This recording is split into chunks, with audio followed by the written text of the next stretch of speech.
Hello there. Once again, this is Anton from Anton Obey, and today I thought, since everybody's been talking about how YouTube is over, and it's the comic book, it's the action figure apocalypse, all this stuff, I thought, well, I'll do a video on the Age of Apocalypse, and since it's also Christmas, I thought I would throw in this guy, because holy shit, that's awesome.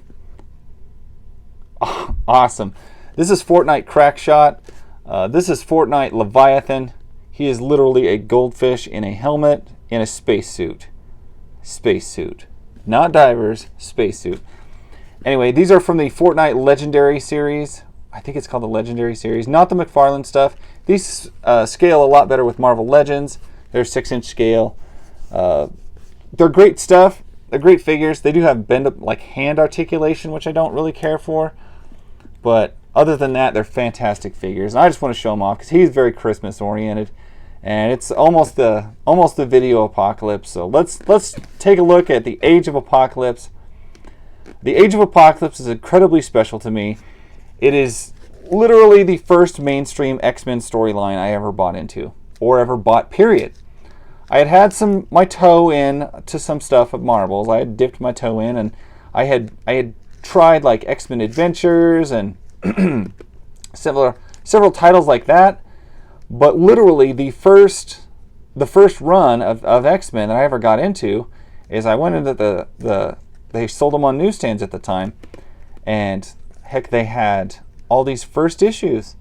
They had Astonishing XMen #1 and Amazing XMen #1, and that is my introduction to the Marvel Universe. I bought the first issues of Weapon X #1 and Excalibur #1 and all these things that came out for the Age of Apocalypse. And through my collecting years, I have wound up with a couple different copies of this.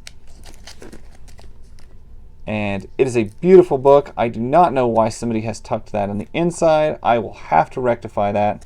But anyway, there's the back cover if you wanted to see it. Age of Apocalypse. And if you start off your Marvel Universe from the point of view of the Age of Apocalypse, it can be confusing times. I'll put it that way. I did enjoy it very much. So let's go ahead and get into it. I picked up Astonishing X-Men #1, and there came a time when I sold all my comics. But I didn't sell this one. This is literally the original issue that I bought off the newsstand. And you can see it is pretty dirty. This is Joe Madureira art. This is how I got hooked on Joe Madureira. The stuff was so good. I just loved the, not quite manga style, but absolutely gorgeous way that he drew stuff. Astonishing X-Men #2. This is my first introduction to Blink. How disappointed I was when I came back to the real world and Blink is dead. He's a bad guy. A lot of these people aren't even alive. It was very... It's what really bit and really got me invested in comics because I felt so much lost for these characters. This is issue #3 of Astonishing X-Men.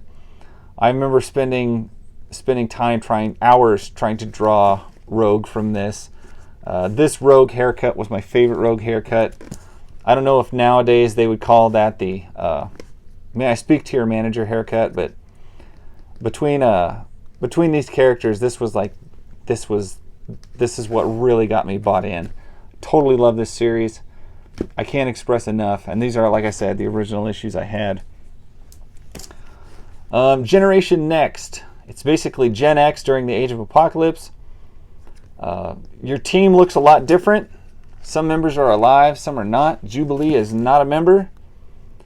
And I remember this series was probably one of the more tragic, since basically the entire team gets killed of all the kids, and all because Colossus leaves them behind and lets them die. And this still taints my opinion of Colossus. I know it's an Elseworld story, but in any world you could do that, fuck that guy. I have never liked Colossus as much as I probably should the rest of the time, just because in AOA I will never forget him ditching the team and letting like little Husk get like ripped apart by Sugarman and his minions. And yeah, it was a pisser. All he did is he saved his little sister Ilyana, and yeah, whatever. X Factor was probably one of my favorite from the Age of Apocalypse. Cyclops is cool. He is so freaking cool. And the whole breeding pens thing, very, very reminiscent of like awful Nazi doctors that would torture people and all these things. And Beast and the pens and all the guards and everything, North Star and Aurora, all being a part of that. Basically, everybody who runs the pens, except for Mr. Sinister, was a hero in the normal comic book universe. And Scott is in charge of it, but he is at the same time freeing different mutants and letting them go. He is a traitor in their midst, and it is so good. I would definitely say it's one of my favorite from the Age of Apocalypse. What kind of a monster the Dark Beast is? He's probably the creepiest character from the whole AOA. But Cyclops only having one eye and all that stuff, absolutely great stuff. Probably one of my least favorites from the series is Excalibur. Just because I'm not terribly familiar with all the characters from Excalibur. They're not really that mixed up. They're kind of just like they were. It just wasn't my favorite, and I can't remember. I think this might be a variant. There was a couple of variants or second prints of this stuff, but Excalibur, in my opinion, was one of the weaker of the AOA books. Of course, these all only ran 4 issues at the most, but yeah, what are you gonna do? Golly, this one is damn good. It's not my favorite, but it's damn good. X-Men. It's just a younger, different variant version of Cable in a different timeline, and he hangs out with mostly people who would be bad guys. And this issue is the real gut punch, because you have a bunch of people from the normal world that would be heroes, and they're villains in this, and everybody ends up killing each other, and it's just a bummer. I'm not wild about the character of Nathan, but I did like these books very, very much. On the uglier side of the AOA, you have Weapon X. It's Wolverine, it's Jean Grey. I still can never picture those two together. Cyclops is missing an eye because Wolverine clawed it out. Wolverine is missing a hand because Cyclops shot it off. And these are good books. This is kind of what's happening in the Age of Apocalypse over in Europe. And yeah, they're good. They're not my favorites by any means. I mean, these were good, but they're not like, oh my gosh, they're great. They are pretty damn good though, but they're not as good as some. I would say probably one of the more lighthearted of all of the AOA, because AOA stuff is really, really pretty grisly. Gambit and the Externals is pretty darn lighthearted.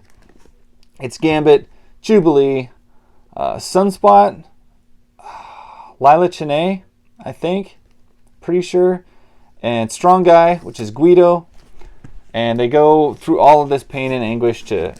This is the one book that takes place off planet. It happens in the Shi'ar Empire, or the Shi'ar, or however you say that, and it's good. It has Deathbird in it, but like I said, it's the most lighthearted of all of them, up until the actual point that, spoiler alerts, of course, Guido, Strong Guy, betrays them all, basically, and screws them over. Amazing X-Men, which is basically what X-Men was. Not Uncanny X-Men, this is just regular X-Men. Gave me a side of Exodus that I thought was completely awesome. And other than that, it's got a good version of Dazzler, Banshee. It's not as good as it could have been. I think they dealt with one of the crappier of the Horsemen. He just wasn't that interesting. So, I don't know. It doesn't rank very high in my favorite Age of Apocalypse books. What does rank surprisingly high in my Age of Apocalypse books is X Universe. And I think this is probably one of the most underrated of the Age of Apocalypse titles. It's basically all the other superheroes and what they're doing during the Age of Apocalypse. And most of them are dead. Hulk is gray, and he's a monster. Victor Von Doom is a hero. Tony Stark is there. He's a hero. Ben Grimm is still around. And Susan Storm. Ben Grimm is not Rock, as you can obviously see. They also deal with one of the lamer of all of the horsemen. There's Daredevil. There's Thor. These are good books.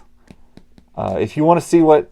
this always, I thought, gave me a great insight of like what the characters are in completely different circumstances, but they're the same person, and how they respond and how they react.